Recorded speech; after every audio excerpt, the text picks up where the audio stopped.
In. All right. And welcome back once more to The First is the Worst.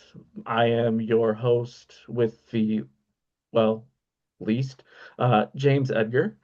And I have with me my very special guest, AJ Super. AJ, why don't you go ahead and tell us a little bit about yourself? I am this is a mouthful generally, a disabled neurodivergent, queer, spectrum, and science fiction writer. And I have a trilogy published with Athon Books and Blackstone Publishing, and another book coming out with Inked and Gray. And I think we're here today to talk about this one, my very first book, Erebus Dawning. That is a beautiful cover. Isn't it though? It's I wanted so purple and they gave me beautiful. purple. Ah, I, God, that's Now, see, that right there is one of the reasons that people aspire to be a writer because they want to have their names on something pretty like that. Oh yeah. So, uh, what's this first book about? This first book is about space pirate Nyx Marcus, who is trying to prove herself to her father by finding the Star of Erebus, which is thought to be a planet-killing weapon. And it ends up it is more like an AI god. Oh, And she and Nyx is part AI god herself. now does she know that? She doesn't know it until her blood is infected with Erebus's code, and it turns on the nanobots in her system, which make her AI, basically, make her an artificial intelligent being. But her father's human, and her mother is the AI god. Oh, so her mother is the god. It's Yeah, and okay, but her mother is gone. okay, We do deal with that in the book too. We okay. don't just we So, don't just have the mother be gone. so there is a little bit of the grief period in the morning and some of that. Yes, she has a lot to come to terms with in this book, and the least of which being Erebus is an actual living being, and is they she considers Erebus a sister by the Okay. end. So. And what sparked this? Like what made you want to write this particular novel? So the idea actually started because I wanted to write the most overpowered, like, main character I have ever come up with. And she can literally control people just by touching them with a drop of blood, or she can destroy them, or she can destroy the earth. And if she gets infected with any of her other AI siblings, the seven stars, right? Star of Erebus, um, and and so on. Uh, if she gets infected with their code, she becomes a supercomputer. Oh, wow, that must be a lot to take in for her human side. It really is. And the book kind of follows this idea of what would you do to protect your family? How far would you go Okay. to protect what you love?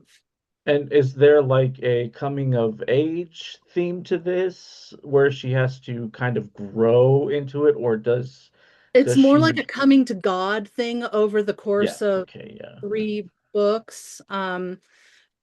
I'd like to say it's a redemption arc, but it really isn't. It's more like a finding peace arc with the horrible choices you make in life, and the people you hurt along the way, and the people who stick with you through that pain and So there's a trauma. lot of found family as well. Oh yeah, a lot of found family. And at one point in book two, A Star Reborn, hey, I get to plug both books. It's so pretty. I know, It's so right? Like, and pretty. they look so nice together. They do, like, I just put him in a museum already. Please, just hurry. Anyway, in A Star Reborn, she ends up getting a cult to back her, as well as an army of clones. So she takes over the universe to protect her family. So okay, so wow, when you went for superpower, you were not playing around. I was not playing around. No, you were not. Um, So, so why don't you go ahead and read us a little bit from the first page of Erebus? okay. Now, I know you're in France, you said during our little conversation beforehand. You'll have to you'll have to forgive my very bad pronunciation. I did minor in French, but all I can remember is swearing, so that's all that's in the book. Okay, I mean, I am not against swearing.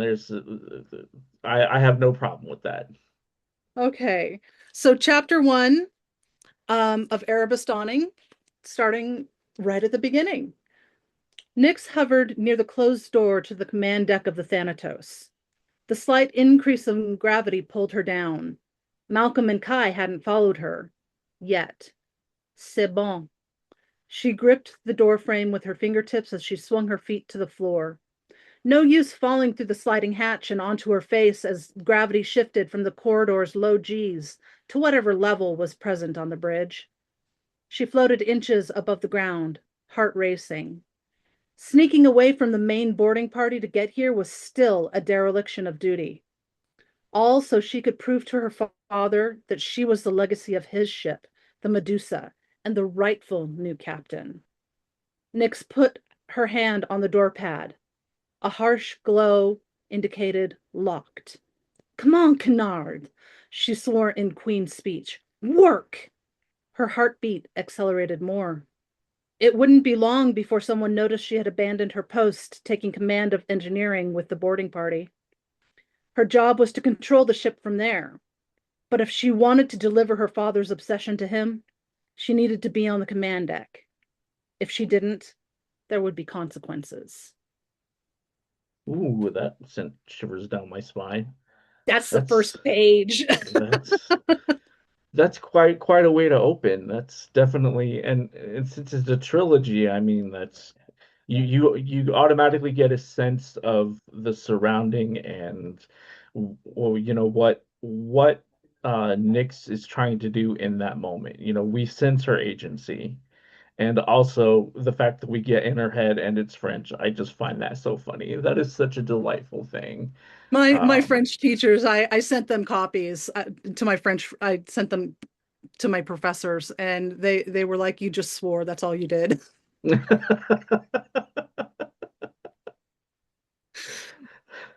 I mean, you know what? You used it. That was the important thing, right? Like you retained something. So a little bit. Yep, un petit peu. What was wrong with it? I'm not saying there was anything wrong with it, but what wasn't working well was pointed out. I went, "Oh hell yeah! I'm gonna, I'm gonna change it. I'm gonna write this how it should be written." And part of that was cutting a bunch of stuff from cutting the first three chapters actually from the story. And it was a lot of background information, a lot of info dumping that I folded into the first two or three chapters that exist now. But it started in a different place. It started with her walking down a hallway, which wasn't very interesting. And I mean, of course, the hallway was on fire because fire good. Blow things up, good. It's like Buffy said, fire bad, tree pretty." Uh-huh. Um, and see, I noticed a lot that's something that a lot of authors have said that their their first chapters were so info dumpy, were so giving unnecessary information, and that's one of the things that especially amateur writers, not maybe maybe not even only amateur writers, but especially amateur writers, non-established ones, they do that because they think that this is information that we need right away, instead of just putting it a little bit here and there and sprinkling And it in. it's called world building. It's not world existing. Yeah. And and the bigger your world, the harder it is to build. Hmm. But the thing is when you kind of get the hang of it, like putting that information in small bits and bobs in your chapters builds a much richer piece of the story because you get information that you might not have otherwise, but it's not all in one spot and not all like telling you what's happening or what happened in the past or even telling you what the world is like. Um, it works a lot better if you have like little bits that illustrate your Right. world. You're exactly right because you don't want to tell in certain areas. There are certain things that we as the reader have to experience alongside the characters. Yeah. And that is so hard to nail in the opening chapters. Especially the ones that you're sending to agents and editors, like those are the most important pages of your novel because those are what are going to make or break a request. The Uh, first 5 pages. I think there's actually something out there called the first 5 pages that's like a podcast or a Substack or something like that that goes over the first 5 pages and what they should be or could be because in writing there are no shoulds, right? Writing is a creative endeavor. right, Everybody does it differently and everybody has their own styles. So the things that we call rules aren't really rules. They're just suggestions that are leaned on heavily for certain things, like not info dumping. Like, we don't want to overwhelm our readers with a bunch of information, right? We want to have them immersed in the world. And in order to do that, you need to build it. You can't just throw a block at them and hope that it sticks in the cement, right? right. Like yeah, it's like throwing spaghetti and hoping it sticks to the wall. It's Yeah, something yeah, yeah. but something that I taught myself is that the first book is showing that you know how to play by the rules. After that, all the rest can go out the window if you want. But your first book has to show that you know how to navigate what the literary world and the literary market both want. And what they expect too, because they're going to expect certain things from certain books with certain covers, right? If there's Mhm. a spaceship on the cover, they're going to expect spaceships in the book. Yes. Um, and thank goodness I have space pirates because that means spaceships galore. Well, and it also depends on the genre that you write. I mean, if you write romance, a lot of people are going to expect that happily ever after, you know, Well, and I will fight you tooth and nail that HEA is romance, period. Like, you have to have a happily ever after or a happily for now at the end of a romance book. You can't call it romance otherwise. I will fight you. I will die on this hill. I will let you die on that hill because I don't read romance anyway. So, like, I'm trying to read um Gone with the Wind, but I'm reading it in French, Oh, and I'm like.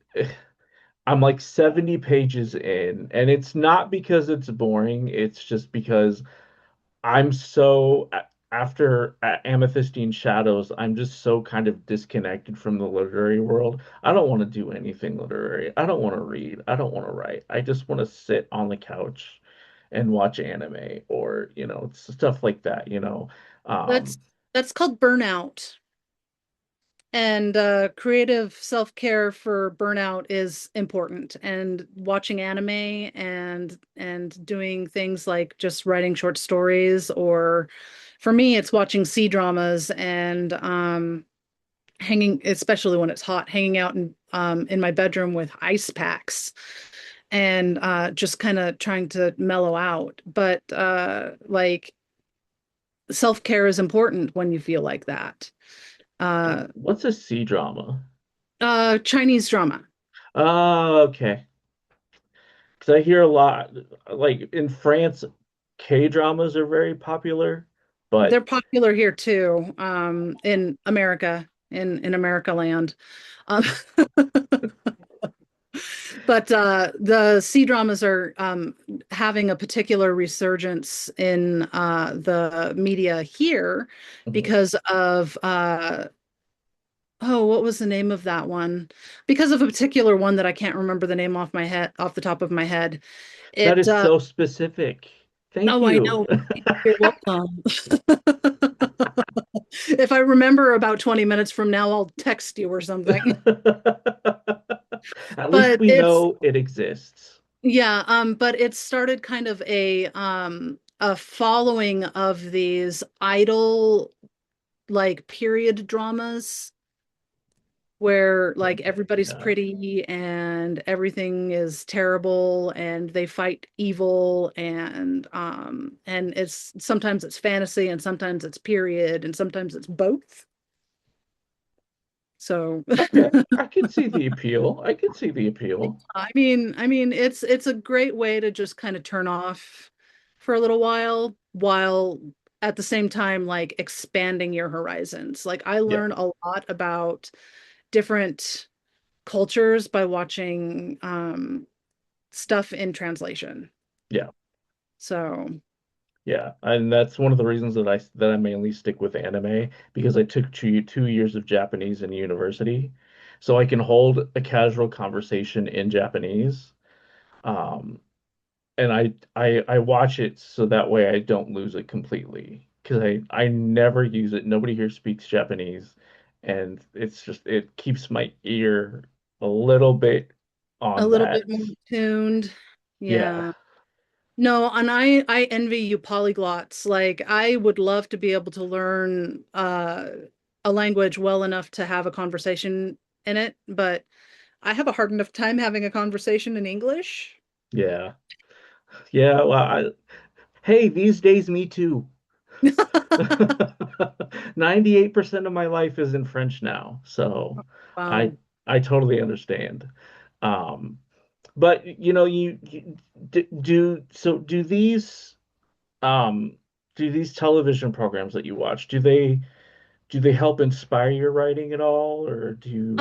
Yeah, actually, my next book, Aria Unsung with the Inked and Gray Press, is a story about mech witches, mech driving witches that use Oh, crystal magic and sound waves to turn on the crystal magic, basically.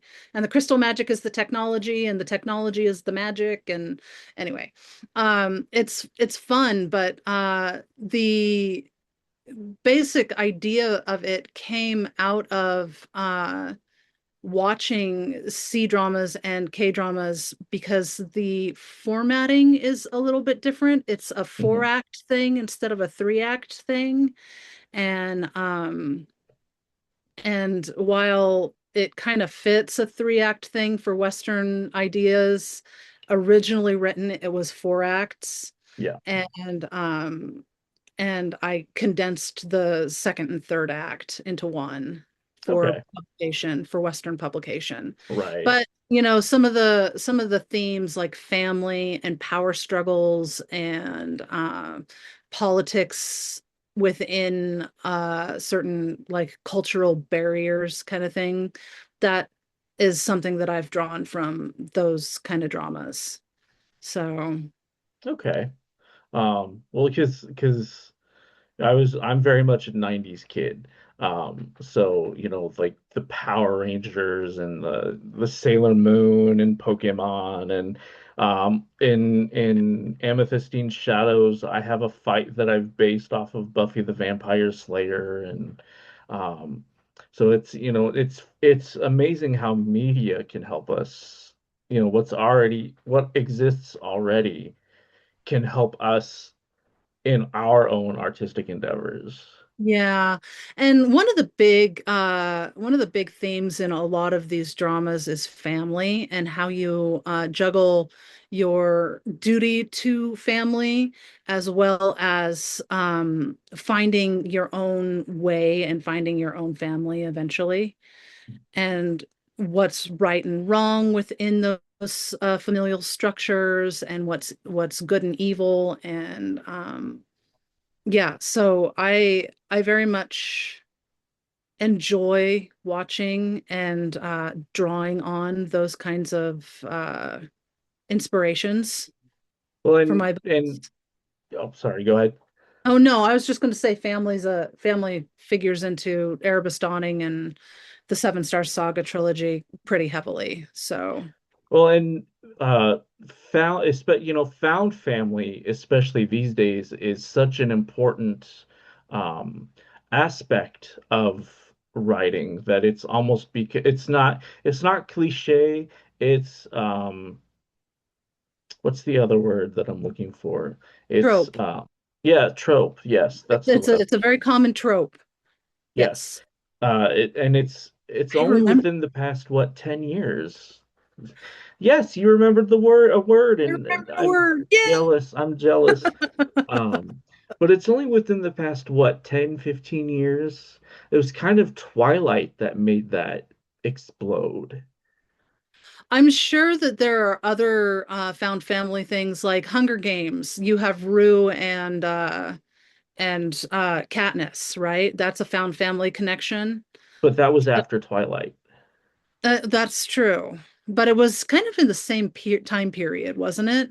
It was, I think the first one was published, The Hunger Games was published in 2011.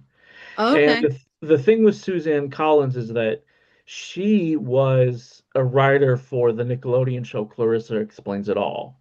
So she was Oh, already connected with the publishing world in Hollywood. And she just happened to have this idea, and she went to her publishing friends and she was like, "Hey, I have this idea." And they were the ones that encouraged her to go ahead and write it. Um, so she had that stability and that connection already in Hollywood and with the media moguls because of her affiliation with Nickelodeon. Whereas you have somebody like Stephanie Meyer who dreamed the scene in Twilight where he's in the field or in like the forest and he's sparkling and that was the scene she dreamt that scene and that was the scene that inspired her to start writing Twilight. oh, neat. That's Um, neat. yeah, I it didn't is know that. neat. Well, and it just goes that you can be inspired by anything. If you see like a spider in a corner, that could be a sort of inspiration. Maybe not for a whole novel, but for a scene, something like that. You Well, definitely want to and keep avenues of creation open. yeah, and for Aria and Sung, the whole idea of using sound to activate crystal magic to like do this resonance thing that they Mhm. do, it came from my like half a lifetime ago playing the violin and someone going offhand, well, why haven't you written anything about music? Which is a So, fair question. yeah, no kidding. Um, because when I was in high school, I was in show choir, and show choir is a big part of my debut Copper Breadcrumbs. Um, and but what originally inspired it was in sixth grade, we were studying the medieval era, and my teacher, without telling us, brought in this huge hulking knight statue. So we all walked into class one day and everybody just starts screaming Oh, because wow. there's this huge hunk of metal just right in the corner of our classroom. And so I took that experience and that was what kind of culminated into what has become my saga, a lived experience. Hmm. Um, and your lived experience with music is such a powerful creative outlet that it led to something else, Hmm. and you having that experience with music, I mean, that has, I mean, even if you don't practice the violin anymore, the fact that you can still draw from that experience is Yeah. it's such a writer thing to do.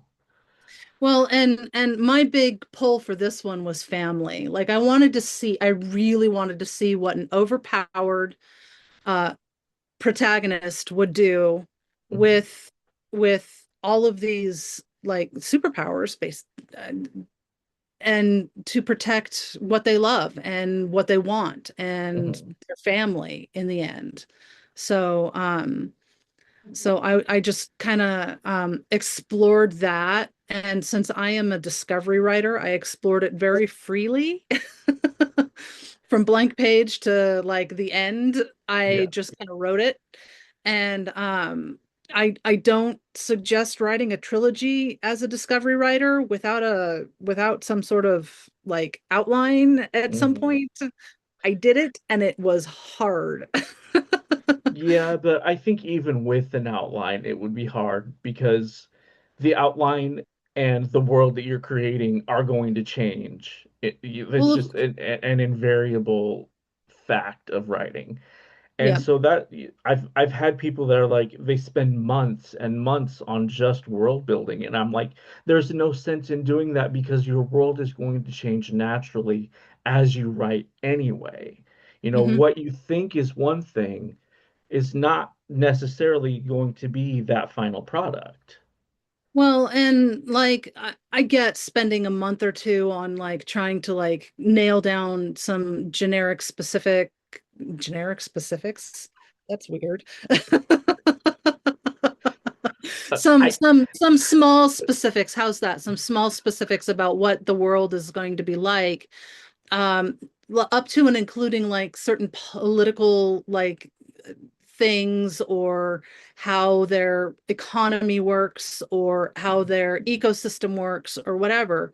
But don't like spend your life on it because yeah, all that compendium work that someone is doing is just going to end up being two or three lines in the end. yeah. And I've met with writers who spend oh 7, 8, 9 months just world building, and I'm like, don't do that. Just start writing. That's the only way it's going to get, well, one, that's the only way it's going to get written. Mhm. And two, that's the only way you're going to know if the world that you have works. Mhm. Because it has to come through the page naturally. Yep. Even if what's happening is not natural. I mean, in copper breadcrumbs, people disappear, they vanish into thin air. And that's not natural. But the way that it's introduced and it flows, that's what makes it feel like it's part of that world. And when Well, you I mean, spend if you're writing a supernatural fantasy, right? Like which is what it sounds like Copper Breadcrumbs is a, kind of a supernatural Well, fantasy. it's urban fantasy because the main Okay. character is, I mean, I market it as the chosen one story for those who fear they'll never be chosen because Oh, my main character has no magic powers whatsoever. The high school is a normal high school. It's based on my high school. It's actually named after my high school. It's set in my hometown in Illinois. Um, and so everything around him that's happening is supernatural, but he himself is not. He has okay. no magic powers. None of his friends have magic powers. It's a completely normal setting. And it's not that he is a chosen one for the sake of being a chosen one. It's that this whole adventure that he goes on starts because he made a decision. And that decision is also based on something that I have my own lived experience, but I'm not going to spoil that. Um, but it's that experience that causes the events to happen. The inciting incident, if you will. And there are there's the series inciting incident, and then there's the books inciting incident, Hmm. um, which I feel is a very important distinction, because what is the series inciting incident is not necessarily what you think it is. And so for me, that's an incredibly important distinction because they're two very important points, but they don't mesh. Uh, okay. I mean, that makes sense to me because you have essentially two arcs going when you have a series. You Hmm. have the arc of the series and you have the arc of the book. Right. And then within the arc of the book, you have character arcs, the side character arcs, you have your B-roll arc, you have, all sorts of different stuff. But um the inciting incident for the book does not have to be the inciting incident for the entire series. And that is something that is very important for beginner writers to understand is that the inciting incident, we don't necessarily have to know that it's the inciting incident, but it does have to come pretty early within the book. It has to come within the first 50. 50 page, yeah, first 50 Well, it pages. depends on how long your book is. If it's like an epic I fantasy, was I was 50. gonna say If the it's gonna first say if it's a thriller or 20%. 20%, that's a good, yeah, Yeah, first the 20%. the first No, 20%. you know what has a good like kind of percentage thing for tracking inciting incidents and plot beats is Save the Cat. Save the Cat is very popular. For those who don't know, Save the Cat is it was first a book, and then it became its own program to help writers develop their writing skills, their worlds, uh, and their plot beats. You know, a plot beat, um, if you don't know that terminology, is the important points that are endemic to your story. They're the elements that make up the important factors of the story. And Save the Cat is definitely a very powerful tool if you want to use that and research that. This whole trilogy was basically I used Save the Cat plot beats when I reverse outlined everything. Mhm. Uh, so it was very helpful for me to have that tool to and it's kind of it's a very Western structure. It's the hero's journey structure. Yeah, So especially and it kind of focuses mostly on genre work like romance, science fiction, fantasy, um the horror and thriller and mystery also kind of falls under that as well, spec fix stuff. yeah. Uh, and that whole hero's journey is a great way to just like get a basic framework if that's what you're looking for. And it's also helpful to study, like for example, I would take Buffy the Vampire Slayer, how that went from a just a monster of the week story to this cultural phenomenon, you Mhm. know. But it very much started as a hero's journey because she moves to a new town, she moves to a new school, and it's supposed to be based on the events that happen in the movie because Joss Whedon worked on the movie as well. And so he used the movie as the breaking point between the ending of the movie and then the beginning of the series. And so how those characters grow, especially since season one is only 12 episodes, you can watch that in a day and then just kind of plot how her journey goes from being just this normal teenager to this girl who has to save the world, and how her family dynamic evolves, um, how her friends involve themselves in the adventure, and how the structure changes from just Monster of the Week into what it has become. Well, and that goes back to the um mm, words are hard. Words That are goes back hard. to the idea that the first book, the second book, the third book, they're all going to have their own arcs. Mhm.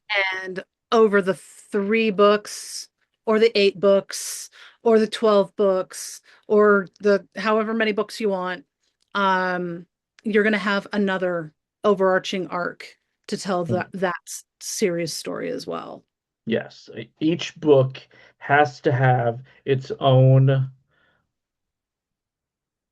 emotional resolution. Mhm. It doesn't necessarily have to have an ending, but there has to be some sort of emotional resolution to some sort of arc. And if you can reach the ending to the arc of that particular novel, that's where you want to go. You want something that's emotionally satisfying. That is a very good point. And emotionally satisfying is really important. Your readers expect a satisfying ending, even if it's a cliffhanger. Mhm. And it is possible to have both a cliffhanger and an emotional ending that you can piggyback off of to continue on with the rest of whatever you're writing. You know, Mhm. uh, it to piggyback off of the Hunger Games. You know, the fact that she won that PETA and Katniss won, and then they were able to, get the very rich, more modern houses, and then have to go back into the games for this one, this very special tournament. That's its own arc, and then everything with President Snow is the overarching arc of the trilogy. Mhm. Agreed. Very much agreed. Um, but it looks like we are, well, I mean, it's after midnight here, so Yeah. um, We've talked a lot. we have talked a lot. I'm gonna have a lot to cut out of this, Yeah, but and it's that's no big fine. deal. It's no big deal. Do you have anything else that you'd like to bring up and that we haven't talked about? No, you can find me at www.ajsuper.com, and you can pretty much search me as AJ Super on any platform except for uh, Twitter, X, whatever you want to call it. I'm not We on there. still we still dead name Twitter. Twitter is the only thing that's socially acceptable to dead name. I agree. Um, So, well, I thank you very much for appearing on The First is the Worst. I hope I didn't take up too much of your time, but it's been an absolute pleasure. And I hope that one of you writers out there, or several of you writers out there, can take some of our advice and use it in your own writing. And if you can't, if you're not sure how, reach out. We can figure it out, building a writing community is what this podcast is all about. So, once again, I thank you, and it's been an absolute pleasure. Thank you. Have a great evening. Yeah, you too. Thank you. Okay.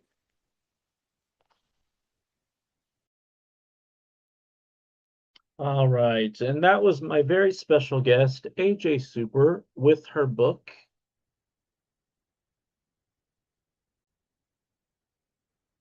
Erebus Dawning. And if you would like to check out her books, you can find them on Amazon, barnesandnoble.com, Water probably Waterstones. Um, but you can definitely check them out. Check out her website. And if you would like to be a participant and interviewee on The First is the Worst, just go ahead and send me an email to the First is the Worst podcast at gmail.com. Don't forget to like, share, and subscribe, and may all your writing dreams come true.